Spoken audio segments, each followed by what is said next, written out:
Eduskunnan valot palaa, kahvihöyryä kristallikupista, paperit lyödään pöytään kylmästi. Tässä on luvut, tottukaa jo tähän kuvioon. Sanoissa puhutaan vastuusta kauniisti välttämättömistä toimista, mut rivien välistä kuuluu: te ette mahdu budjetin, sori. Tottukaa toimi kovimpiin, pienituloinen maksaa laskua, joka ei ollut hänen. Selittää lapselle miksi harrastus loppui. Taas kerran samaan aikaan otsikot hehkuttaa kasvua, mut kukaan ei mainitse kuka tän hinnan maksoi. Hiljaisuus kasvaa kasvun rinnalla.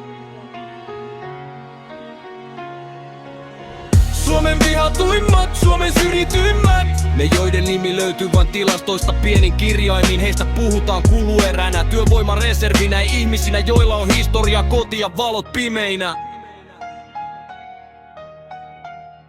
Bunkkereihin ei mennä, täällä mennään ruokajonoon. Jonon perällä mietit, ootko kansalainen vai virreohjelmistossa. Kela päättää, paperi ratkaisee, nappia kainetaan ja yhden ihmisen elämä kääntyy jonkun taulukon mukaan. Vaan he sanoo valinnan, vastuu jokainen tekee tiensä itse. Helppo puhua kun ei tarvitse valita leivä ja lääkkeen välillä. Pienituloinen on helppo synti, pukki aina sopiva. Sanotaan laiska hyödytön, vaikka selkä on jo valmiiksi poikki ja tottunut koitoksiin kovimpiin. Suomen vihatuimmat, Suomen syrjityytteet, jolla rikollisia eikä sankareet, vaan niitä jolla ei ole varaa hymyihin kun rahat loppu, myös ääni katoaa. Ja hiljaisuus on se kieli, jota päättäjät parhaiten tajuaa.